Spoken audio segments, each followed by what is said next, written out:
இரவு 12 மணி ஆகியும் வீடு அமைதியாக இருந்தது. தம்பி மெதுவாக என் அறை கதவைத் திறந்து நான் தூங்குவதை உறுதி செய்து கொண்டு உள்ளே நுழைந்து கதவை உள்ளே இருந்து பூட்டினான். நானும் ஆழ்ந்த தூக்கத்தில் இருப்பது போல நடித்துக் கொண்டிருந்தேன். அறையில் நாங்கள் இருவரும் மட்டுமே. அவன் நடு இரவில் என் அறைக்கு வந்ததன் காரணம் எனக்கு நன்றாகத் தெரியும். அவன் என்ன செய்யப் போகிறான் என்பதும் தெரியும். ஆனால் நான் அவனைத் தடுக்கவில்லை. ஏன் தடுக்கவில்லை? அவனுக்கு என்னிடம் எது மிகவும் பிடித்திருந்தது? அதற்கான பதில் இந்த கதையில் பிறகு தெரியும். என் பெயர் கல்யாணி. எனக்கு 21 வயது. 2ஆம் ஆண்டு கல்லூரி மாணவி. கோடைக்கால விடுமுறை தொடங்கியிருந்தது. வழக்கம் போல வீடு முழுவதும் சுத்தம் செய்த பிறகு படுக்கையில் ஓய்வெடுத்துக் கொண்டிருந்தேன். சோர்வு மிகுதியாக இருந்தது. உடல் முழுவதும் வலி. தலையை கைகளால் மசாஜ் செய்து கொண்டிருந்தேன். அப்போது என் சோர்வான குரலைக் கேட்டு தம்பி ரவி பூட்டிய அறைக்குள் வந்து, "என்ன ஆச்சு அக்கா? உடம்பு சரியில்லையா?" என்று கேட்டான். நான், "அம்மா எல்லா வேலைகளையும் என் தலையில் போட்டுவிட்டு போய்விடுகிறார்கள். கல்லூரி விடுமுறை வந்ததும் வீட்டின் எல்லா பொறுப்பும் என் மீது. வேலைக்காரியும் விடுமுறையில். என்னால் முடியவில்லை" என்றேன். அவன் அருகில் அமர்ந்து, "அன்பான அக்கா, பரவாயில்லை. நான் இப்போது உங்களுக்கு பால் கொண்டு வருகிறேன். குடித்தால் நிம்மதி கிடைக்கும்" என்றான். நான் சிரித்து, "நீ வெளியிலிருந்து சாப்பாடு வாங்கி வா. நான் சிறிது தூங்குகிறேன்" என்றேன். அவன் பால் கொண்டு வந்தான். பார்த்ததும் பாசம் வந்தது. சகோதரிகள் மீது இவ்வளவு அக்கறை கொண்ட சகோதரர்கள் உலகில் குறைவு. அவனுக்கு ஆசீர்வாதம் கொடுத்தேன். பால் குடித்து ராமணரை ஓரமாக வைத்து படுத்தேன். "ரவி, நான் உங்கள் தலையை மசாஜ் செய்கிறேன். நிம்மதியாக தூங்குங்கள்" என்றான். தலைமாட்டில் அமர்ந்து கைகளால் மசாஜ் செய்யத் தொடங்கினான். மெதுவாக நிம்மதி வந்தது. வலி குறைந்தது. கண்கள் மூடித் தூக்கத்தில் ஆழ்ந்தேன். எவ்வளவு நேரம் தூங்கினேன் தெரியவில்லை. அம்மாவின் குரலில் கண் விழித்தேன். தலை கனமாக இருந்தது. கடிகாரம் இரவு 10. அதிர்ச்சி. அப்பா அலுவலகத்திலிருந்து வந்திருந்தார். சோர்வால் நேரம் தெரியவில்லை. எழுந்து 2 அடி நடந்ததும் தலை சுற்றல். இருள் சூழ்ந்தது. சுவர் பிடித்திருக்காவிட்டால் விழுந்திருப்பேன். வெளியே வந்தபோது சாப்பாட்டு மேசையில் எல்லோரும் காத்திருந்தனர். நாற்காலியில் அமர்ந்தேன். ரவி என் தட்டில் சாப்பாடு போட்டான். அம்மாவிடம், "அக்கா மீது வேலை பளுவை குறைங்க, வேலைக்காரி வைங்க, பாருங்க முகம் வெளுத்திருக்கு" என்றான். உண்மையில் நிலைமை மோசமாக இருந்தது. அம்மாவும் அப்பாவும் இருவரும் வேலைக்குச் சென்றனர். அப்பாவின் வருமானம் மட்டும் போதாது. படிப்புச் செலவும் அதிகம். அதனால் அம்மாவும் அதே நிறுவனத்தில் வேலை செய்தார். நான் கல்லூரி, ரவி பள்ளி. ஆனால் விடுமுறை என்பதால் வீட்டிலேயே. இரவில் யாரோ படுக்கைக்கு அருகில் அமர்ந்திருப்பது போல உணர்ந்தேன். கை நீட்டுவது போல. பயந்து திரும்பிப் பார்த்தேன். யாரும் இல்லை. சுவாசம் வேகமானது. எழுந்து விளக்கு போட்டேன். கதவு திறந்து பார்த்தேன். யாரும் இல்லை. இதற்கு முன் இப்படி நடந்ததில்லை. தாகம் எடுத்தது. வெளியே சென்றேன். அதே நேரம் ரவியும் தன் அறையிலிருந்து வந்தான். "என்ன ஆச்சு, இன்னும் விழித்திருக்கிறீர்களா?" என்றான். "ஒன்றுமில்லை. அறையில் யாரோ இருப்பது போல உணர்ந்தேன்" என்றேன். தண்ணீர் குடித்து அறைக்கு வந்தேன். ரவியும் பின்னால் வந்தான். "பயப்பட வேண்டாம். பயமாக இருந்தால் நான் உங்களுடன் தூங்குகிறேன்" என்றான். "வேண்டாம், உன் தூக்கத்தை கெடுக்காதே. உன் அறைக்குப் போ" என்றேன். ஆனால் பிடிவாதம். "உங்களை எந்த நிலையிலும் தனியாக விடமாட்டேன். உடம்பு சரியில்லாமல் போகலாம். கஷ்டப்படுவதைப் பார்க்க முடியாது. நீங்கள் தூங்குங்கள். நான் இங்கேயே தூங்குகிறேன்" என்றான். கடைசியில் படுக்கையில் படுத்தேன். அவன் தலையணையை எடுத்து சோபாவில் படுத்தான். அந்த இரவு யாரோ தலைமாட்டில் அமர்ந்து நீண்ட நேரம் பார்ப்பது போல உணர்ந்தேன். தலைமுடியை தடவி முகத்தில் விரல்களால் தடவுவது போல. நிம்மதியாகத் தூங்கினேன். கனவு போலத் தோன்றியது. அடுத்த நாள் காலை மனநிலை விசித்திரமாக இருந்தது. ரவியை பார்த்தபோது ஆச்சரியம். அவன் கொஞ்சம் மகிழ்ச்சியாகத் தெரிந்தான். காரணம் புரியவில்லை. கேட்டபோது, உங்களைப் போன்ற அக்கா கிடைத்தால் ஏன் மகிழ்ச்சியாக இருக்க மாட்டேன் என்றான். வீட்டு வேலைகள் முடித்து அமர்ந்தபோது ரவி எண்ணெய் பாட்டிலுடன் வந்தான். அக்கா தலைமுடியே அவிழ்த்து விடுங்க, நான் மசாஜ் செய்கிறேன் என்றான். விசித்திரமாகத் தோன்றியது. இது உன் வேலை இல்லை, நண்பர்களுடன் விளையாடு. மசாஜ் தேவையில்லை என்றேன். கேட்கவில்லை. கிளிப்பை எடுத்து, பயப்படாதீங்க, அதிர்ஷ்டக்காரர்களுக்குத்தான் இப்படி சகோதரன் கிடைப்பான். உங்கள் பட்டுத் தலைமுடிக்கு மசாஜ் செய்யும் போது என்ன பிரச்சனை? வாங்க, மசாஜ் செய்கிறேன். நிம்மதி கிடைக்கும் என்றான். தூக்கி அறைக்கு அழைத்துச் சென்றான். படுக்கையில் தலையை வைத்து படுத்தேன். தலைமுடி தொங்கியது. தலைமாட்டில் அமர்ந்து மசாஜ் செய்யத் தொடங்கினான். ரவி என்னை விட 5 வயது சிறியவன். நீங்கள் இவ்வளவு அழகானவர். எப்போதும் சிரித்துக் கொண்டே இருக்க வேண்டும். நான் செல்லமாக பார்த்துக் கொள்வேன் என்றான். கைகளில் மாயாஜாலம் இருந்தது போல நன்றாக இருந்தது. தூக்கத்திற்குள் செல்ல ஆரம்பித்தேன். எண்ணெய் வாசனை அருமை. இது என்ன எண்ணெய் என்று கேட்டேன். மிகவும் சிறப்பானது. உங்களுக்காக, இந்த அழகான கூந்தலுக்காகவே தயாரிக்கப்பட்டது என்றான். பேச்சுகள் அன்பாக இருந்தன. நோக்கம் புரியவில்லை. மசாஜ் செய்யும் போதே ஆழ்ந்த தூக்கத்தில் ஆழ்ந்தேன். சிறிது நேரம் கழித்து கண்விழித்தபோது உடல் முழுவதும் வலியால் துடித்தது. கால்களில் அதிக எடை. உடல் முழுவதும் வலி. மெதுவாக எழுந்து அமர்ந்து சுற்றி பார்த்தேன். நிலை விசித்திரம். முழுவதும் நனைந்திருந்தேன். யாரோ குளிப்பாட்டியது போல ஆடைகள் நனைந்திருந்தன. மின்விசிறி அணைக்கப்பட்டிருந்தது. அரை வெப்பம். என்ன நடக்கிறது? சிரமப்பட்டு எழுந்தேன். தலை சுற்றல். நடப்பது கடினம். நிலைமையை புரிந்து கொள்ள முடியவில்லை. தூங்கவில்லை. ஆனால் கடினமான வேலை செய்தது போல ஏன் உணர்ந்தேன்? சிரமப்பட்டு நடந்து குளியலறைக்குச் சென்று குளித்தேன். உடல் முழுவதும் சோறு நொறுங்கியது போல. வெளியே வந்தபோது யாரோ பேசுவது போன்ற மெல்லிய குரல்கள். யாருடனோ பேசிக் கொண்டிருப்பது போல. வீட்டில் நானும் ரவியும் தவிர யாரும் இல்லை.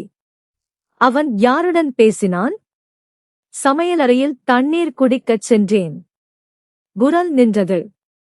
சமையலறை கதவு அருகில் நின்றபோது யாரோ வரவேற்பறையிலிருந்து வெளியே வருவதை பார்த்தேன். கையில் நிறைய பணம். சிரித்துக் கொண்டிருந்தான். நெற்றியில் சுருக்கம். அடுத்த நொடி என் மீது பார்வை. அக்கா, நீங்கள் எழுந்துவிட்டீர்களா என்றான். மெதுவாக அருகில் சென்றேன். பதறி பணத்தை சட்டை பைக்குள் போட்டான். கையை பிடித்து பணத்தை எடுத்து, இவ்வளவு பணம் எங்கிருந்து என்று கேட்டேன். தலையை குனிந்தான். தயவு செய்து அப்பாவிடம் சொல்லாதீர்கள் என்றான். ஏன் கொடுக்கவில்லை என்று ஆச்சரியம். கடுமையாகக் கேட்டபோது பயந்தான். அப்பாவின் நண்பர் பல வருடங்களுக்கு முன் வாங்கிய கடனை திருப்பிக் கொடுத்தார். இதிலிருந்து மொபைல் வாங்கலாம் என்று நினைத்தேன் என்றான். திட்டினேன். நன்றாகச் செய்தாய். வீட்டு நிலைமை பார். பெற்றோர் இருவரும் வேலை. நீ மொபைல் பேசுகிறாய் என்றேன். வெட்கப்பட்டான். அந்த இரவே பணத்தை அப்பாவிடம் கொடுத்துவிட்டேன். ரவி எதுவும் பேசவில்லை. சீக்கிரம் தூங்கினான். அடுத்த நாள் சமையலறையில் வேலை செய்து கொண்டிருந்தபோது ரவி நண்பர்களுடன் உள்ளே நுழைந்தான். நேராக வரவேற்பறைக்கு அழைத்துச் சென்றான். ஆச்சரியம். துப்பட்டாவை எடுத்து வைத்துவிட்டு பாத்திரம் கழுவிக் கொண்டிருந்தேன். அவர்கள் சிரித்துக்கொண்டே வந்ததும் உடனே துப்பட்டா அணிந்து கொண்டேன். இது என்ன முறை? அப்பா அம்மா இல்லை என்று தெரியும். இருந்தும் அழைத்து வந்திருக்கிறாய் என்று புரிய வைக்க முயன்றேன். ரவி கோபமாக, இது என் வீடு. உங்களுக்கு என் மீது அக்கறை இல்லாதபோது நான் ஏன் உங்கள் மீது அக்கறை கொள்ள வேண்டும்? நல்ல சாப்பாடு தயார் செய்யுங்கள். இவர்கள் நெருங்கிய நண்பர்கள் என்றான். கோபமாக இருந்தான். சாப்பாடு சமைக்கத்தான் வேண்டும். சமைக்க ஆரம்பித்தேன். சாப்பாடு பரிமாறவும் நீங்களே வர வேண்டும் என்றான். அணுகுமுறை ஆச்சரியம். சிறிய விஷயத்துக்கு இவ்வளவு மாற்றம்? சாப்பாட்டை மேசையில் வைத்தேன். நண்பர்கள் என்னை திரும்ப திரும்ப பார்த்தனர். ரவியின் வயதை விட பெரியவர்கள். வித்தியாசமாக பார்த்தனர். பயந்து அறைக்குச் சென்று பூட்டிக் கொண்டேன். அவர்கள் சென்றதும் ரவி மீது கோபம். மீண்டும் இந்த நண்பர்கள் வரக்கூடாது என்றேன். அடுத்த நொடி கன்னங்களை பிடித்து, இவ்வளவு கோபம் எங்கிருந்து? அவர்கள் மீண்டும் வரமாட்டார்கள். ஆனால் அப்பா அம்மாவிடம் சொல்லக்கூடாது என்றான். நடத்தை குழப்பத்தை ஏற்படுத்தியது. சில நேரம் பாசம், சில நேரம் எரிச்சல். ஒப்புக்கொண்டு அறைக்குச் சென்றேன். நாளுக்கு நாள் செயல்கள் விசித்திரமாயின. அன்று அறையில் ஓய்வெடுக்க படுத்தபோது கால்களில் யாரோ கை வைத்தது போல உணர்ந்தேன். திடுக்கிட்டு கண்கள் திறந்தேன். ரவி கால்களை மடியில் வைத்து மசாஜ் செய்து கொண்டிருந்தான். உடனே அப்படி செய்யக்கூடாது என்றேன். நான் செய்வதைச் செய்ய விடுங்கள். இந்த வீட்டில் நான் ஒருவன்தான் உங்கள் மீது அக்கறை கொண்டவன். அப்பா அம்மாவுக்கு ஓய்வே இல்லை என்றான். சோர்வாக இருந்தேன். கண்கள் மூடித் தூங்கினேன். மசாஜ் ஆல் தூக்கம் வந்தது. கண் விழித்தபோது அதிர்ச்சி. தலை சுழன்றது. படுக்கை விரிப்பு ஒழுங்கற்றது. ஒரு சட்டையும் ஆண் வாசனை திரவியமும் இருந்தன. யாருடையது? பேச முடியவில்லை. தலையில் வலி. மீண்டும் விழுந்தேன். யாரோ மயக்க மருந்து கொடுத்தது போல. அருகில் மெல்லிய குரல்கள். யார் பேசுகிறார்கள் தெரியவில்லை. ரவியின் குரல் மட்டும். எழுப்ப முயற்சிப்பது போல. சிறிது நேரம் கழித்து கண் விழித்தபோது காட்சிகள் சுழன்றன. படுக்கையை பார்த்தேன். சட்டையும் திரவியமும் இல்லை. நிலை விசித்திரம். நான் குழந்தை இல்லை. புரிந்து கொள்ளாமல் இருக்க முடியாது. வீட்டில் நானும் ரவியும் தவிர யாரும் இல்லை. தூங்கிய பிறகு என்ன நடந்தது? உடல் தண்ணீரால் நனைந்திருந்தது. வலியால் நொறுங்கியிருந்தது. முகம் வெளுத்திருந்தது. நாளுக்கு நாள் ரவி நெருங்க முயன்றான். ஒவ்வொரு முறையும் சாக்கு சொல்லி அறைக்குச் சென்றேன். மனதில் விசித்திர எண்ணங்கள். உடல்நிலை மோசமானது. அம்மா கவலைப்பட்டாள். அடுத்த நாள் விடுமுறை எடுத்து மருத்துவரிடம் அழைத்துச் செல்வதாகச் சொன்னாள். எனக்கு என்ன பிரச்சனை என்று தெரிந்து கொள்ள அந்த இரவு சரியாக தூங்கவில்லை. மீண்டும் மீண்டும் விழித்தேன். அடுத்த நாள் பெற்றோர் வேலைக்குச் சென்றனர். ஒருவேளை அக்கறை இல்லை என்று நினைத்தேன். நானே மருத்துவரிடம் சென்றேன்.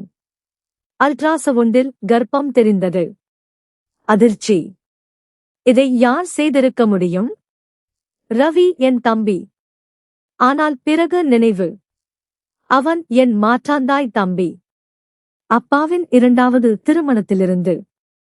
நானோ முதல் திருமணத்திலிருந்து. இத்தகைய எண்ணங்கள் தவறாகச் சிந்திக்க வைத்தன. பெற்றோரிடம் எப்படிச் சொல்வது? ரவி அருகில் உட்காரும்போது கையை பிடிப்பான். கன்னங்களைக் கிள்ளுவான். முதலில் லேசாக எடுத்தேன். இப்போது வித்தியாசம். ஒரு நாள் மருத்துவமனைக்குச் சென்று கருச்சிதைவுக்கு முன் குழந்தையின் டிஎன்ஏ பரிசோதனை செய்யச் சொன்னேன். அறிக்கை வந்தது. சுவாசம் நின்றது. நான் நினைத்தது போல இல்லை. குழந்தை ரவிக்குச் சொந்தமல்ல. பிறகு கேள்வி. அது யாருடையது? முடிச்சை அவிழ்க்க அறையில் மொபைல் கேமரா வைத்தேன். உண்மை தெரிய வேண்டும். சில நாட்கள் கழித்து அப்பா அம்மா இல்லாதபோது ரவி மீண்டும் அருகில் வந்தான். தலைக்கு மசாஜ் செய்யத் தொடங்கினான். தூங்காமல் இருக்க முயன்றேன். ஆனால் எண்ணெயில் மயக்க மருந்து கலந்திருந்தது போல. வாசனையைச் சுவாசித்ததும் மயங்கி விழுந்தேன். 1 மணி நேரம் கழித்து நினைவு வந்தபோது அப்பா அம்மா திரும்பி வந்திருந்தனர். உடனே கேமரா பதிவுகளைப் பார்த்தேன். உண்மை வெளியே வந்ததும் கால்களிலிருந்து நிலம் சரிந்தது. ரவி தன் மோசமான நண்பர்களை அறைக்கு அழைத்து வந்தான். அவர்கள் என்னுடன் அருவருப்பான முறையில் நடந்து கொண்டார்கள். வேலை முடிந்ததும் பணம் கொடுத்துச் சென்றார்கள். பார்த்ததும் நொறுங்கினேன். கோபத்திலும் அதிர்ச்சியிலும் அறையிலிருந்து வெளியேறினேன். ரவியின் சட்டையை பிடித்து அறைந்தேன். அப்பா அம்மா ஓடி வந்தனர். அப்பா கைகளை பிடித்து, உனக்கு என்ன ஆச்சு? பைத்தியமா? ஏன் அடிக்கிறாய் என்றார். அழுது கொண்டே, பாருங்கள் இந்த கேவலமானவன் என்னுடன் என்ன செய்கிறான் என்று கத்தினேன்.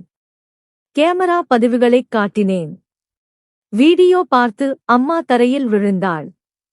அப்பாவாலும் நம்ப முடியவில்லை. கோபத்தால் ரவியை பிடித்து அடிக்கத் தொடங்கினார். வாய் மூக்கிலிருந்து இரத்தம். ரவி கோபமாக, நான் ஒருபோதும் இவளைச் சகோதரியாக நினைத்ததில்லை. பணம் தேவைப்பட்டது.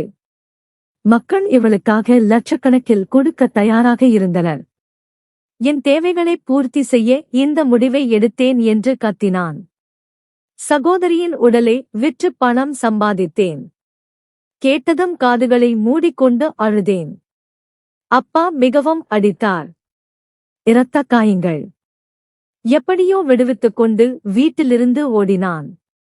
அதன் பிறகு ஒருபோதும் திரும்பி வரவில்லை. ஆனால் ரவி செய்த அருவருப்பான விளையாட்டு மனதில் இறக்கும் வரை நீங்காது. சகோதரன் என்பவன் உங்கள் சொந்த இரத்தமாக இருக்க வேண்டும். உங்கள் மதிப்பை மதிக்க வேண்டும். எந்த அந்நிய ஆணின் பாதுகாப்பில் உங்கள் இளம் மகளை விட்டுச் செல்வது பெரிய தவறு. ஏனெனில் அத்தகைய பிசாச்சு போன்ற ஆண்கள் எப்போதும் உதவியற்ற அப்பாவி பெண்ணின் கண்ணியத்தை ஏலம் போடக் காத்திருக்கிறார்கள். உங்கள் மகள்களை எப்போதும் கவனித்துக் கொள்ளுங்கள்.